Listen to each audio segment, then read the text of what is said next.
A very pleasant afternoon to you. Thanks for joining us on CoreTV News on this hour. My name is Abosedi Omowuyi.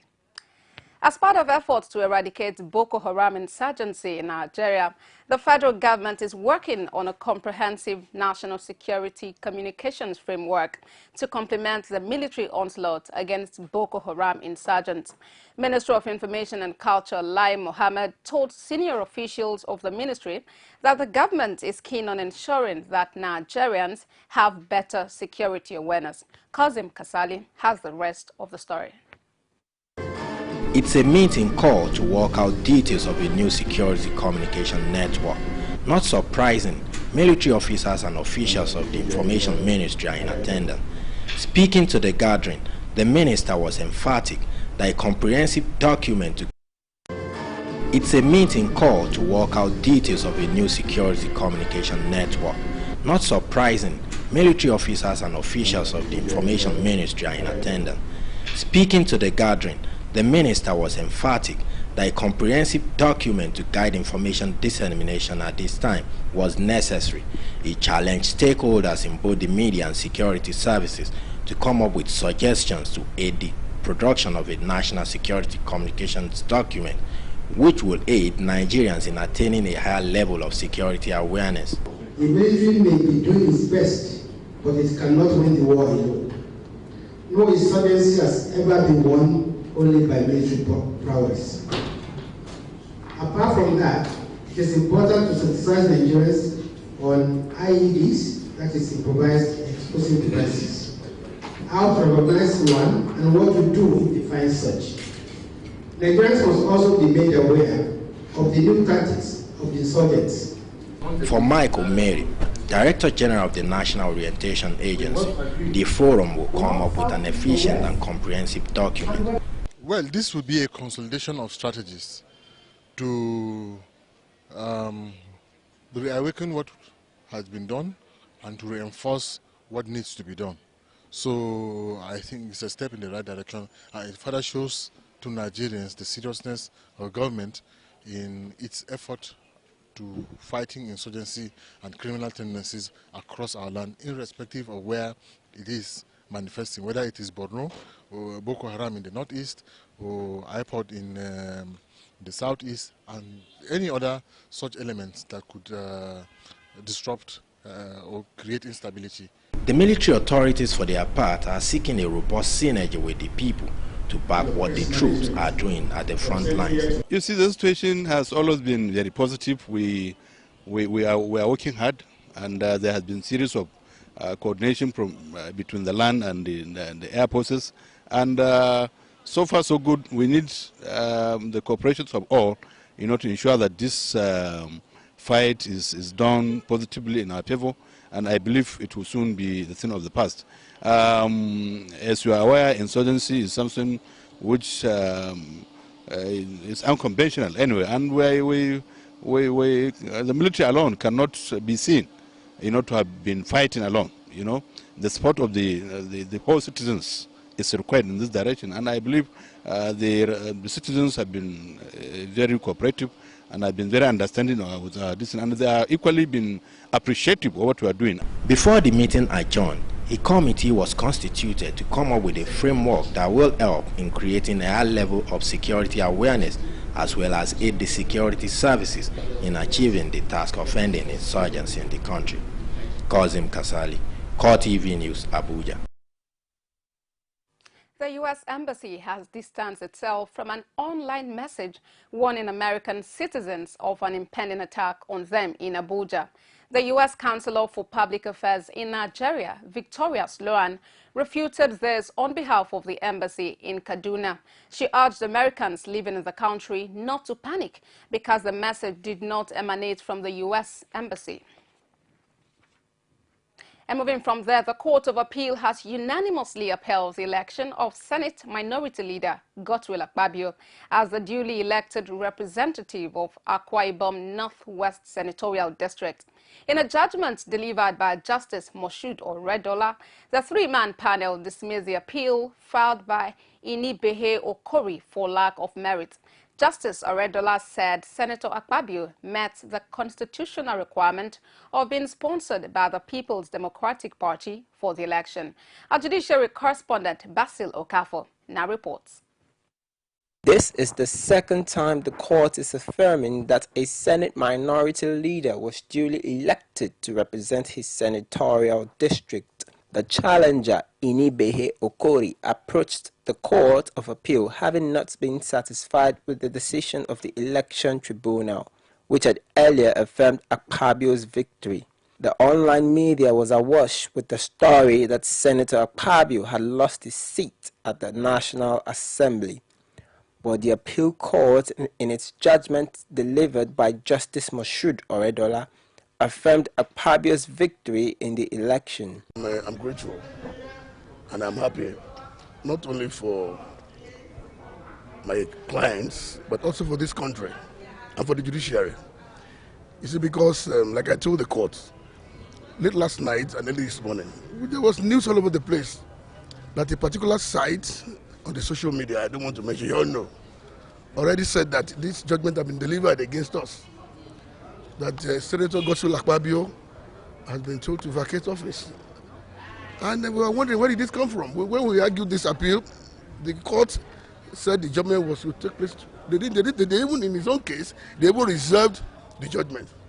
But when we argued the other appeal, they were both appeal. They gave us a date for yesterday. But yesterday we were now told that both judgments were coming up today. Only for us to start hearing from last night that judgment had been delivered against us. And then we were wondering what's this country going on to. But we came up this morning with faith, believing that there's strength in our case. We had a good day at the tribunal. We had a good day at the appellate court. And we had very good arguments. And we were wondering how this could go, otherwise it was not possible. And we have been vindicated. And the judiciary has shown that no matter what people are saying on the newspapers or on the social media, they will not be bothered. Attempts made by journalists to interview the appellant and his counsel was not successful as they refused to comment on the case, but other counsel described the judgment as victory to the more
Judgment, counsel to Magnus Abbey, said the court verdict was an indication that the judiciary is the last hope of common man. You can see that judgment has been done by the Court of Appeal in these petitions against the elections conducted in Rivers State. As everybody know, and we have said times without number, that no election was conducted or held in any part of Rivers State on 28th of March 2015. And that was the decision of the court today, that you cannot say that was a proper election under the law. And thus the court has nullified the election and ordered for another election within 60 days. The runoff election had to be held within 60 days in the 2 senatorial districts. Basil Okafor, CoreTV News, Abuja. We'll take a quick break now. When we return, more reports coming your way. Do stay with us. The man on the streets have come to realize that the power to make decisions lies in the hands of the people. I don't think the election. 5 local government out of the 13 local government is more than many states in the north. The economy is booming. Where is the economy booming? Blast in Abuja. Don't you have security? Why are we fighting? The president should not just sit in Abuja or in Asokoro or wherever he lives. Senators are supposed to go around. They cannot be there and be here at the same time. The life of the citizens, community need to be protected. It can't work out. Bring the message of peace. Let there be proper devolution of power from the center. The center is too powerful. It's time to do the best. The people are hasty. Why are you hasting? Why are you hasting? Why are you hasting?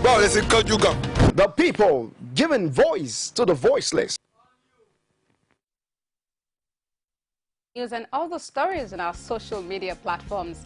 On Facebook, it's facebook.com/CoreTV News. And our handle on Twitter is @CoreTV News NG. You can watch our videos on YouTube at youtube.com/CoreTV, leave a space and news.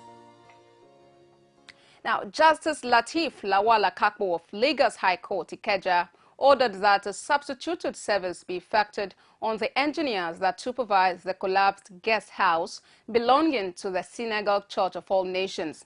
The judge gave the order while ruling on the suit filed by the Lagos State government against the trustees of the church. Specifically, she directed that substituted service of the court process be effected on the contractors by pasting same on the front door of their addresses at 34 Akindele Street off Kollington Bus Stop, Alagbado, Lagos State, and 42 Toyin Street, Ikeja, Lagos State, respectively. The court also ordered that photographic evidence showing the sheriff of court pasting same should be tendered before the court. The federal government has filed more charges against former National Security Advisor, retired Colonel Sambo Dasuki. Dasuki, who is still in detention, is accused of extra budgetary spending of 643.8 billion naira and an additional $2.2 billion. He is to be arraigned on Monday alongside Salisu Shuaibu, a former director of finance in his office, Aminu Babakusa, a former group executive director of NNPC, Acacia Holdings Limited, and Reliance Referral Hospital Limited at an Abuja High Court. Shuaibu is the director that told investigators he delivered $47 million in suitcases at the home of the former NSA on instruction. Also to be arraigned are former Sokoto State Governor Atahiru Bafarawa, his son Sagir, former Minister of National Planning Bashir Yuguda, and Dalatu Investment Limited. They are to face separate charges over alleged diversion of over 10 billion naira meant for arms purchase. The two groups of accused persons are to be arraigned on Monday, December the 14th. The House of Representatives on Thursday pushed 130 bills through first reading. It is the first time in recent history that such amount of bills will scale first reading in one legislative day. The bills include the Corporate Manslaughter Bill 2015 by Speaker Yakubu Dogara, People's Bank of Nigeria Act Repeal Bill, Food, Drugs and Related Act Bill, Treaty to establish the African Union Ratification and Enforcement, Telecommunications and Postal Offences Act. Some of the others are the Corrupt Practices and Other Related Offences Act Amendment 2015 and the National Identity Management Commission Act Amendment Bill of 2015. Kano State Governor Nasir El-Rufai says the Buhari administration inherited a country on the verge of collapse from former President Goodluck Jonathan. El-Rufai, who disclosed this at the opening of a 3-day retreat for State House correspondents, declared the inability of the Jonathan administration to pay salary even when the average price of crude oil was $100 per barrel. Abiola Oluwole reports from Kaduna. Members of the State House Press Corps gathered in Kaduna for a 3-day retreat designed to sharpen their journalistic skills. Hosted by Governor El-Rufai, the theme of the retreat is journalism and the change mantra, State House in Focus. Speaking at the opening ceremony, the governor used the platform to launch an attack on the previous administration over its failure to address the country's developmental challenges. He also argued that most of the development strides advertised by the PDP government were fake. You have chosen an important theme for your retreat. Journalism has an important role in the change mantra, from the beginning to the present and the future. Tough decisions are on the horizon. Will the media afford a platform for a fair discussion of the tough choices that are looming? As the quest of accountability continues, will the narrative seek to uphold the public interest, or will it side with the formidable artillery and financial resources that corruption can deploy in its attempt to fight back? This, gentlemen of the press, is the challenge that you face. And as those that report on the presidency and the ones closest to the centers and loci of power, it is really up to you to make this change succeed or fail. The Senior Special Assistant to the President on Media and Publicity, Garba Shehu, urged the media to assist government in building a new Nigeria. The government of Muhammadu Buhari is very grateful to the Nigerian media for the role you play in igniting change agenda in the election that APC and President Muhammadu Buhari won. There is no shame in saying it, the press contributed immensely to the success of President Muhammadu Buhari. But the change is only just beginning. The change agenda requires the assistance and the full commitment of the media encounter in order to be successful. The first day of the retreat featured paper presentation on balancing State House reportage with national interest by Martins Onoja, the editor of Guardian newspapers. Nigerian Electricity Regulatory Commission has denied suggestions that it is working against the interest of electricity consumers in the country. This was in response to questions at a one-day media workshop in Abuja. Officials of the commission argued that they are not out to protect the interests of investors to the detriment of the average Nigerian. Helen Chukunke has the rest of the story. Observers of the electricity sector say it is difficult to say on whose side the Nigerian Electricity Regulatory Commission is, judging from the manner it discharges its duties. While the controversy rages, the consumer have consistently complained that NERC's preoccupation is centered on cost recovery for the investor, leading to higher electricity tariff.